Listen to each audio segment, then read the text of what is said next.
நன்றி நன்றி நன்றி.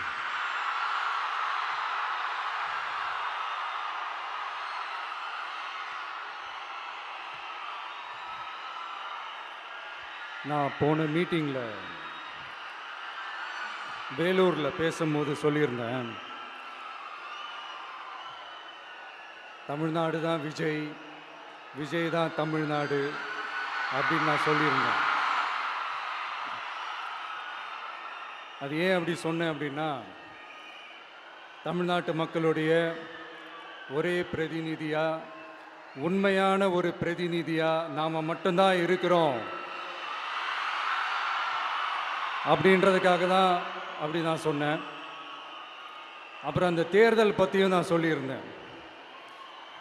தமிழ்நாடு வர்சஸ் ஸ்டாலின் சார், அதாவது விஜய் வர்சஸ் ஸ்டாலின் சார், அதையும் நான் சொல்லியிருந்தேன். அப்புறம் இன்னொரு கேள்வியும் கேட்டிருந்தேன். இது தமிழ்நாடு சட்டசபைக்கான ஒரு தேர்தல், இதை ஏன் தமிழ்நாட்டுக்கும் டெல்லிக்குமான ஒரு எலெக்ஷன் சொல்கிறீங்க அப்படின்னு நான் கேட்டிருந்தேன். உடனே விஜய் பாஜகவுக்காக பேசுகிறாரு அப்படின்லாம் திருச்சி பேச ஆரம்பிச்சிட்டாங்க. அப்புறம் ரெகுலராக ஒன்று பண்ணுவாங்கல்ல, நம்மளுடைய சிறுபான்மை சகோதரர்களை பயமுறுத்தி பயமுறுத்தி ஒரு ஏமாத்து வேலை ஒன்று செய்வாங்கல்ல, அது இனிமேல் அவங்களால தொடர்ந்து செய்ய முடியாதுன்னு அவங்களுக்கு தெரிஞ்சு போச்சு. அதனால தான் நான் என்ன பேசினாலும் அதை திருச்சி பேசுறது, அந்த தில்லு முள்ளு வேலைகள்லாம் அவங்க செய்ய ஆரம்பிச்சிட்டாங்க. சென்னையில் டெல்லி டெல்லின்னு கூவுறதும், அடிக்கிற கொள்ளைக்கு ரைடு வந்துட்டா டெல்லிக்கு வெள்ளை கொடை பிடிக்கிறதும்,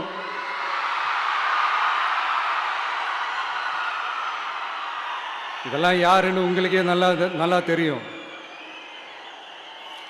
தமிழ்நாட்டை காப்பாற்றுறது திமுக தான், தமிழ்நாட்டை பொழைக்க வைக்கிறது திமுக தான். இதெல்லாம்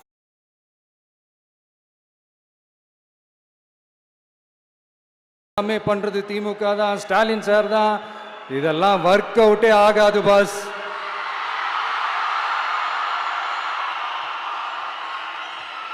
சின்ன பசங்களாம் சொல்ல ஆரம்பிச்சிட்டாங்க, ஓம் சக்தி பராசக்தி, திமுக ஒரு தீய சக்தி.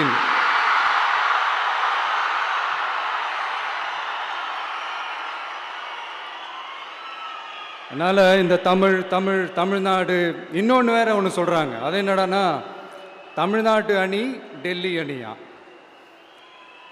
கிரிக்கெட்ல கூட தமிழ்நாட்டு அணியை டெல்லி அணியால தொட்டு கூட பார்க்க முடியாது.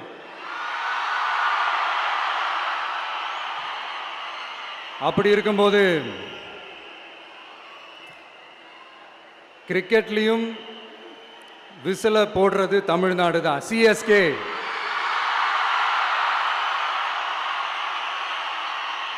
வரப்போற எலெக்ஷன்லையும் விசில போட போறது நம்ம டிவிக்கே தான். தமிழ்நாடு தான் டிவிக்கே, டிவிக்கே தான் தமிழ்நாடு. இந்த அணி அந்த அணி டெல்லி அணி இதெல்லாம் அனைத்தும் உடைஞ்சி நொறுங்கும், டிவிக்கே அடிச்சு நொறுக்கும்.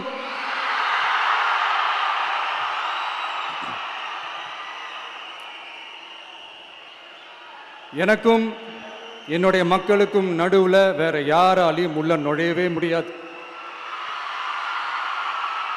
இது ஒரு அம்மா பையன் உறவு, அப்பா புள்ள உறவு, அண்ணன் தங்கச்சி உறவு, அண்ணன் தம்பி உறவு, அக்கா தம்பி உறவு. இது சும்மா ஒரு எலெக்ஷனுக்கு வந்த உறவு அப்படின்னு நினைச்சிடாதீங்க. இது இயற்கையாகவே அமைஞ்ச உறவு. இது எவ்வளவு டீப்பான உறவுன்றது நான் உணர்ந்திருக்கிறேன். அதே மாதிரி நம்ம தமிழ்நாடு மக்களும் இதை உணர்ந்து இருக்கிறாங்க. இன்னும் சிம்பிளா சொல்லணும்னா, மற்றவங்களுக்கு வேணா இது எலெக்ஷன், ஆனா எனக்கும் என்ன நேசிக்கிற மக்களுக்கும் இட் இஸ் an emotion.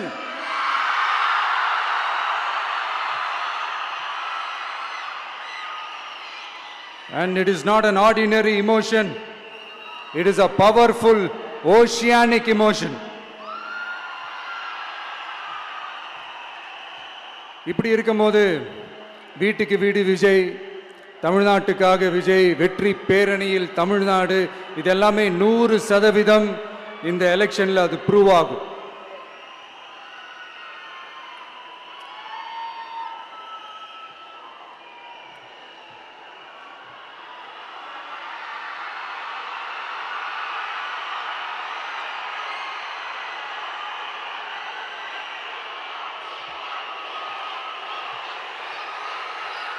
நீங்க எல்லாரும் எனக்கு இன்னொரு உறுதிமொழியை ஒன்று கொடுக்கணும்.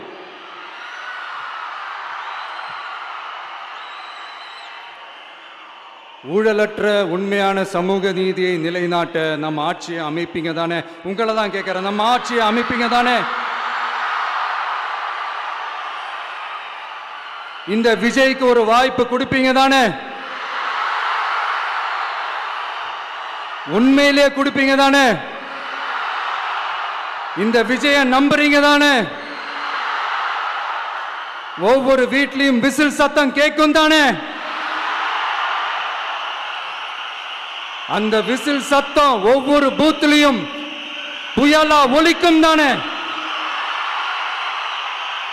Thank you, thank you, thank you.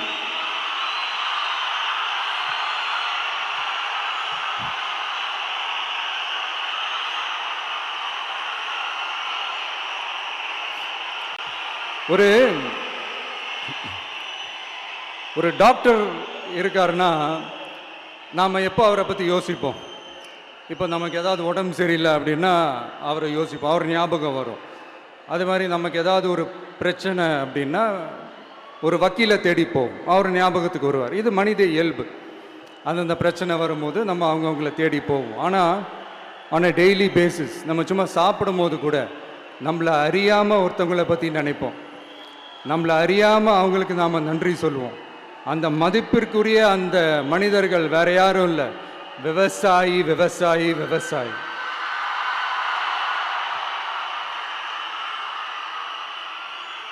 அவங்க பார்க்கறதுக்கு வேணா சாதாரணமாக இருப்பாங்க, ஆனால் அவங்க சாதாரணமான மனிதர்கள்லாம் கிடையாது.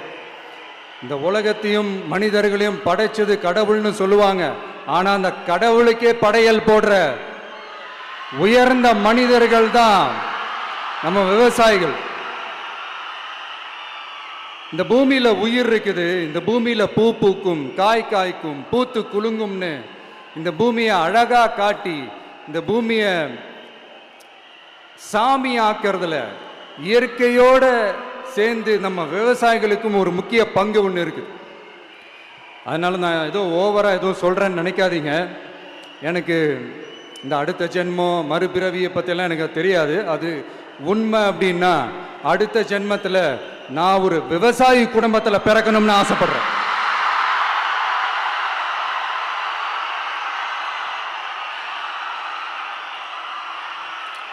எனக்கு விவசாயத்தை பற்றி டீட்டெயில்டாக தெரியாது தான், நான் ஒத்துக்கிறேன்.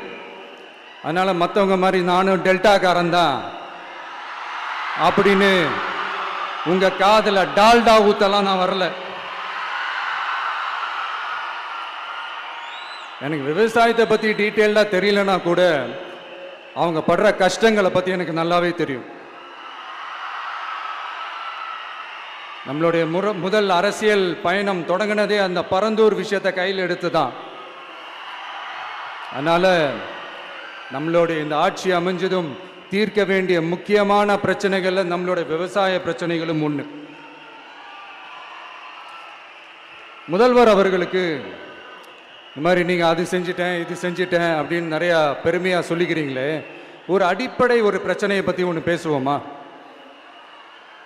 கொஞ்ச நாளைக்கு முன்னாடி ஐநா சபை ஒரு ரிப்போர்ட் ஒன்று வெளியிட்டிருந்தாங்க. அது கூட தினத்தந்தி நியூஸில் கூட வந்துச்சு. உடனே கூகுள் பண்ணி எதுவும் தேடாதீங்க, உங்கள் ஏஜென்சி வச்சு எதுவும் சர்வே கிருவே எடுக்காதீங்க. எதுக்கு உங்களுக்கு சிரமம்? நானே என்னன்னு சொல்கிறேன். தண்ணீர் திவால் அப்படின்ற அந்த தலைப்பில் தண்ணியே இல்லாமல் திவால் ஆக போகுது அப்படின்ற அந்த கட்டுரை படிக்கும் போது உண்மையிலேயே மனசுக்கு ரொம்ப பகீர்னு இருந்தது. இந்தியாவிலேயே அது முக்கியமாக நம்ம தமிழ்நாட்டில் இன்னும் கொஞ்ச காலத்திலேயே தண்ணியே இல்லாமல் திவாலாக போகுதான். அதுக்கு காரணம் நிலத்தடி நீரை பாதுகாக்காமல் விட்டது தான் காரணமாக. மண்ணையும் மணலையும் கொள்ளையடிச்சா பின்ன வேற என்ன நடக்கும்? மலைகளை முழுகினா பின்ன வேற என்ன நடக்கும்? கனிம வளங்களை கொள்ளையடிச்சா பின்ன வேற என்ன நடக்கும்? இந்த மணல் கொள்ளையில் ஈடுபட்டவங்களை மேல நீங்க சரியா நடவடிக்கை எடுக்கலன்னு அது போதுமானதாக இல்லை அப்படின்ட்டு சென்னை உயர்நீதிமன்றம் சொன்னிச்சே, மறந்துட்டீங்களா? இந்த மணல் கொள்ளை, கனிம வள கொள்ளை, இதுக்கெல்லாம் காரணம் மணல் மாஃபியா குரூப் தான் மதுரை உயர்நீதிமன்றம் அந்த கிளை சொன்னிச்சு. அதை மறந்துட்டீங்களா? இந்த மணல் மாஃபியா குரூப்புக்கு ஆதரவு அளிக்கிறது யாரு? உங்க திமுக கவர்மெண்ட் தானே. அது இல்லைன்னு சொல்ல முடியுமா? அவங்களோட டீலிங்ல இருக்கிறது யாரு? நீங்க தானே. அது இல்லைன்னு சொல்ல முடியுமா? தண்ணி திவாலாக போகுது, மணல் திவாலாக போகுது, கனிம வளம் திவாலாக போகுது. மொத்தத்தில் உங்க ஆட்சியில தமிழ்நாடு திவாலாக போகுது. கடன் மேல கடன் வாங்கிட்டு உங்க கவர்மெண்ட்டே குப்பராட்சி படுத்துக்குச்சு. உங்ககிட்ட பேசுறதும் ஒண்ணுதான். சரி, அதை விடுங்க.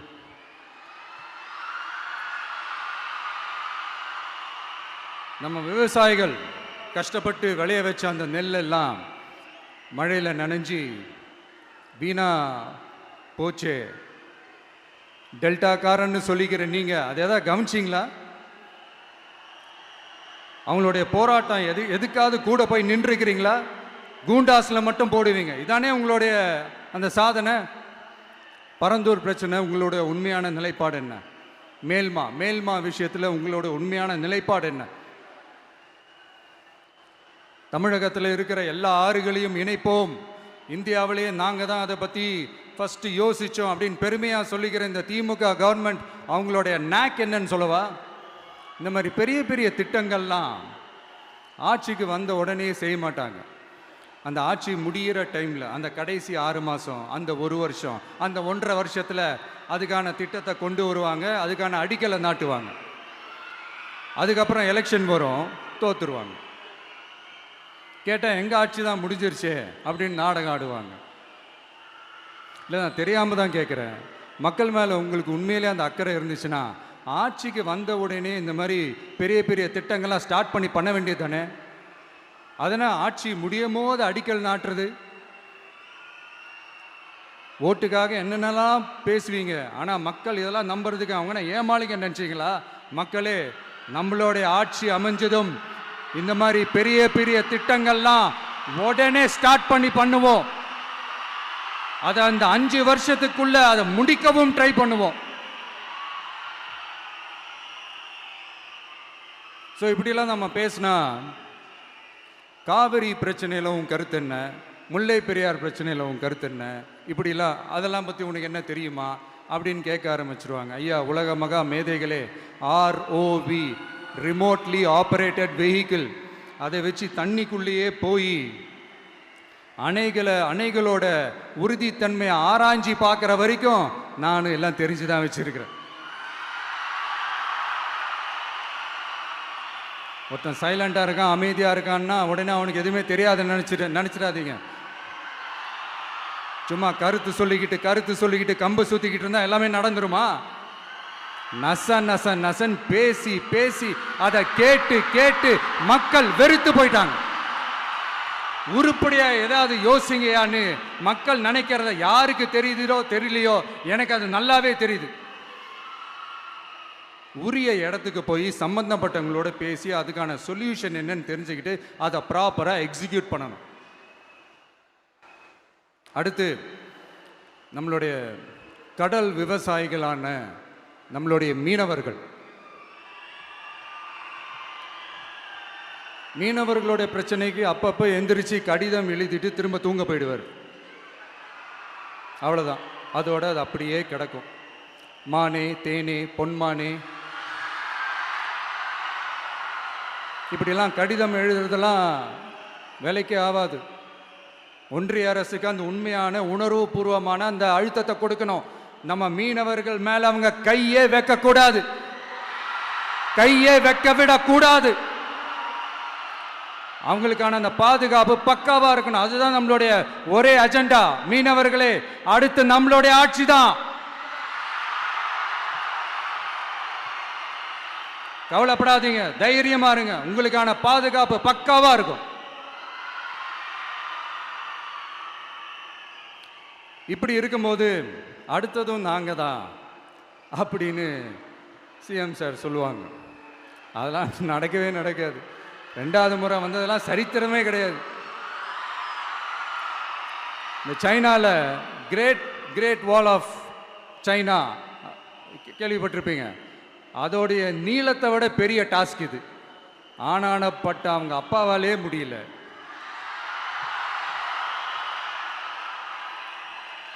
நான் முன்னாடியே சொன்ன மாதிரி உரிய இடத்துக்கு போய் சம்மந்தப்பட்டவங்களோட பேசி அதுக்கான சொல்யூஷன் என்னன்னு தெரிஞ்சுக்கிட்டா அதை எக்ஸிக்யூட் பண்ணுறது தான் ஒரு தெளிவான அரசியல். சும்மா ஆறுதல் சொல்கிறதெல்லாம் தெளிவான அரசியல்லாம் கிடையாது. அதெல்லாம் ஒரு ஹம்பக் அரசியல். அரசியலுக்கு வந்துட்டா கலெக்ஷன் பார்க்கலாம் அப்படின்றதெல்லாம் அரசியல் கிடையாது. உண்மையிலே மக்களுக்கான அந்த உழைப்பு இருக்கணும். அதனால தான் நாம் அரசியலுக்கு வந்திருக்கிறோம். இது எதிரிங்களுக்கு நல்லாவே தெரியும். அதனால தான் நம்மளை சுற்றி அத்தனை சதிகள். அதில் முக்கியமான சதி என்ன தெரியுமா? இதை பாரு, ஒன்று நீ இல்லைனா நான் இல்லைனா நீ இல்லைனா நான். நமக்குள்ள வேற எவனும் நடுவில் வந்துடக்கூடாது. நாம 2 பேரால மட்டும்தான் மக்களை ஈஸியா ஏமாற்ற முடியும். இந்த விஜய் வந்ததுனால நமக்கு பொழப்பே போச்சு. மக்கள் வேற அவனை தான் நம்புறாங்க.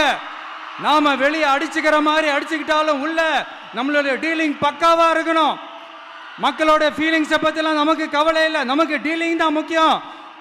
மாற்றி ஆட்சிக்கு வந்துடலாம்னு நினைச்சோம். ஆனால் அது நடக்காது போல் இருக்கு. அதனால நீ என்ன பண்ற? எஸ்ஓபின்னு போட்டு ஒரு பக்கம் அவனை தடுத்துரு, இன்னொரு பக்கம் அவன் மேல பழி போட்டு நானும் தடுத்துடுறேன். என்ன ஓகேவா? டீலிங் ஓகேவா? ஓவர்.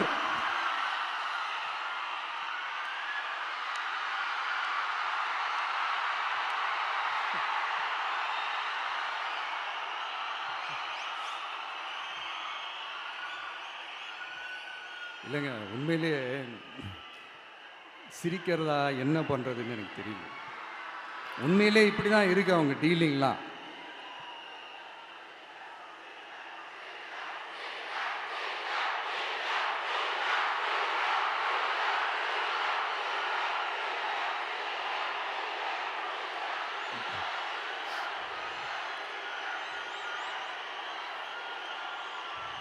இப்படி பழி மேலே பழி போட்டு கரூரில் ஆரம்பித்து நம்ம ஜனநாயகன் படம் ரிலீஸ் வரைக்கும். ஆனால் அந்த ரிலீஸ் பிரச்சனையில் நிறைய பேர் குரல் கொடுத்தாங்க. முக்கியமாக நம்மளுடைய முதல்வர் அவர்கள் கூட பூசி மொழிகி பட்டும் படாமல் குரல் கொடுத்தாங்க. But what ever it is, குரல் கொடுத்த அவங்களுக்கும் மற்றவங்க எல்லாருக்கும் இந்த நேரத்தில் என்னுடைய நன்றியை தெரிவிச்சுக்கிறேன். இப்படி நம்ம வெளிப்படையாக பேசுறதுனால சிஎம் சாரோட மனநிலை இப்போ எப்படி இருக்கும் தெரியுமா? ஏற்கனவே கட்சிக்காரங்க தொல்லை தாங்க முடியல, தூங்க விட மாட்டேறாங்க. இந்த விஜயும் வந்து தூங்க விட மாட்டான். நம்ம பாட்டுக்கு ஹைவேல சைக்கிள்ல சோலாவா போலான்னு நினைச்சோம். இவன் நாடானா மக்கள் சக்தியோட வந்துட்டு இருக்கான். இவன் தான் கேள்வி கேட்கறான்னு பார்த்தா மக்களையும் கேள்வி கேட்க வைக்கிறான்.